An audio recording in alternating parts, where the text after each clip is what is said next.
സുഹൃത്തുക്കളെ, ഇന്ന് രാജ്യം മുഴുവൻ വലിയ പ്രചാരണത്തോടെ ഉയർത്തിക്കാട്ടുന്ന ഒരു മുദ്രാവാക്യമാണ് വികസിത് ഭാരത് 2047. 2047ഓട് ഇന്ത്യ ഒരു വികസിത രാജ്യമാകും. ഓരോ പൗരൻ്റെയും വരുമാനം പല മടങ്ങ് ഉയരും. ലോകത്തിലെ മുൻനിര സാമ്പത്തിക ശക്തികളിൽ ഒന്നാകും ഇന്ത്യ. ഇതാണ് ഈ പ്രചാരണത്തിൻ്റെ കേന്ദ്രവാദം. പക്ഷേ ഒരു ചോദ്യം നമ്മൾ ചോദിക്കണം. ഒരു മുദ്രാവാക്യം മാത്രം മതിയോ? അതിന് പിന്നിൽ യഥാർത്ഥ വികസനത്തിൻ്റെ അടിത്തറയുണ്ടോ? ഇപ്പം 2047 സ്വപ്നം പറയുന്നവർ ഇന്ന് 2026 ജനങ്ങൾ നേരിടുന്ന പ്രശ്നങ്ങൾക്ക് എന്ത് മറുപടിയാണ് നൽകുന്നത്? തൊഴിലില്ലായ്മ കുറഞ്ഞോ? വിലക്കയറ്റം കുറഞ്ഞോ? കർഷകരുടെ പ്രതിസന്ധി അവസാനിച്ചോ? വിദ്യാഭ്യാസം കൂടുതൽ ലഭ്യമാണോ? ആരോഗ്യരംഗം കൂടുതൽ ശക്തമായോ? ഈ ചോദ്യങ്ങൾക്ക് വ്യക്തമായ ഉത്തരമില്ലെങ്കിൽ വികസിത് ഭാരത് എന്നത് ഒരു വികസന പദ്ധതിയേക്കാൾ ഒരു രാഷ്ട്രീയ മുദ്രാവാക്യമായി മാറാനുള്ള സാധ്യതയുണ്ട്. ഒരു ജനാധിപത്യ രാജ്യത്ത് ഓരോ 5 വർഷത്തിലും ജനങ്ങളാണ് വിധി പറയുന്നത്. പക്ഷേ 22 വർഷം കഴിഞ്ഞുള്ള വാഗ്ദാനം നൽകുമ്പോൾ അതിൻ്റെ രാഷ്ട്രീയ അർത്ഥം എന്താണ്?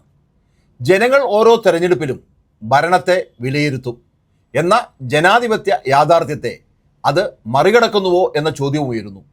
ചരിത്രം നമ്മെ പഠിപ്പിക്കുന്നത് വ്യക്തമാണ്. ജനാധിപത്യത്തിൽ സ്ഥിരമായ ഭരണകൂടങ്ങളില്ല. സ്ഥിരമാകുന്നത് ജനങ്ങളുടെ വിധിയാണ്. അതുകൊണ്ട് 2047 വാഗ്ദാനത്തെക്കാൾ പ്രധാനമാണ് 2026 ഭരണത്തിൻ്റെ പ്രവർത്തനം. ഇന്ന് രാജ്യത്തിൻ്റെ സമ്പദ് വ്യവസ്ഥയിൽ വലിയ വൈരുദ്ധ്യങ്ങൾ നിലനിൽക്കുന്നു. വളർച്ചയുടെ കണക്കുകൾ പറയുമ്പോഴും കോടിക്കണക്കിന് ആളുകൾ അസംഘടിത തൊഴിൽ മേഖലയിലാണ്. പ്രതിവർഷം ലക്ഷക്കണക്കിന് യുവാക്കൾ തൊഴിൽ വിപണിയിലേക്ക് കടക്കുന്നു. എന്നാൽ എല്ലാവർക്കും തൊഴിൽ ലഭിക്കുന്നില്ല. വ്യവസായവൽക്കരണം തൊഴിലവസരങ്ങൾ സൃഷ്ടിക്കേണ്ട സമയത്ത് പല മേഖലകളിലും തൊഴിൽ സാധ്യതകൾ പ്രതീക്ഷിച്ച തോതിൽ വളരുന്നില്ലെന്ന് നിരവധി സാമ്പത്തിക വിശകലനങ്ങൾ ചൂണ്ടിക്കാട്ടുന്നു. യുവജനങ്ങൾ നേരിടുന്ന തൊഴിലില്ലായ്മയെക്കുറിച്ച് വിവിധ പഠനങ്ങൾ ആശങ്ക പ്രകടിപ്പിക്കുന്നു. ഇത് യാദർച്ഛികമല്ല. മൂലധന കേന്ദ്രീകൃത വികസന മാതൃക ലാഭം വർദ്ധിപ്പിച്ചേക്കാൽ, എന്നാൽ അത് തൊഴിലവസരങ്ങൾ സ്വാഭാവികമായി വർദ്ധിപ്പിക്കുമെന്ന് ഉറപ്പില്ല. അതിനാൽ GDP ഉയരുന്നു എന്നത് മാത്രം ജനങ്ങളുടെ ജീവിതം മെച്ചപ്പെടുന്നു എന്നതിൻ്റെ തെളിവാകുന്നില്ല. സമ്പത്ത് ആരുടെ കൈകളിലാണ് കേന്ദ്രീകരിക്കുന്നത്? തൊഴിലാളിക്ക് അതിൽ എത്ര പങ്കുണ്ട്? കർഷകന്റെ ജീവിതം എത്ര മെച്ചപ്പെട്ടു? ഇതാണ് പ്രധാന ചോദ്യങ്ങൾ. നമ്മുടെ വിദ്യാഭ്യാസ രംഗവും ഗുരുതരമായ വെല്ലുവിളികൾ നേരിടുന്നു. പഠിച്ചിറങ്ങുന്ന നിരവധി യുവാക്കൾക്ക് തൊഴിൽ ലഭിക്കുന്നില്ല. പുതിയ സാങ്കേതിക വിദ്യകളും കൃത്രിമ ബുദ്ധിയും തൊഴിൽ മേഖലയിൽ വലിയ മാറ്റങ്ങൾ സൃഷ്ടിക്കുമ്പോൾ അതിനനുസരിച്ചുള്ള പൊതു നയങ്ങളും നൈപുണ്യ വികസനവും അനിവാര്യമാണ്. അതില്ലെങ്കിൽ യുവജന ശക്തി ജനസംഖ്യ നേട്ടമല്ല, വലിയ സാമൂഹ്യ വെല്ലുവിളിയായി മാറും. വികസനം എന്നത് വലിയ പ്രതിമകൾ പണിയുന്നതോ വലിയ പ്രഖ്യാപനങ്ങൾ നടത്തുന്നതോ അല്ല. ഒരു തൊഴിലാളിയുടെ വേതനം ഉയരുമ്പോഴാണ് വികസനം. ഒരു കർഷകന്റെ വരുമാനം ഉറപ്പാകുമ്പോഴാണ് വികസനം. ഒരു വിദ്യാർത്ഥിക്ക് ഗുണമേന്മയുള്ള വിദ്യാഭ്യാസവും തൊഴിലവസരവും ലഭിക്കുമ്പോഴാണ് വികസനം. ഒരു സാധാരണ കുടുംബത്തിന് അന്തസ്സോടെ ജീവിക്കാൻ കഴിയുമ്പോഴാണ് വികസനമെന്ന് നമുക്ക് പറയാൻ കഴിയുന്നത്. ഇതാണ് വികസനത്തിൻ്റെ അളവുകോൽ.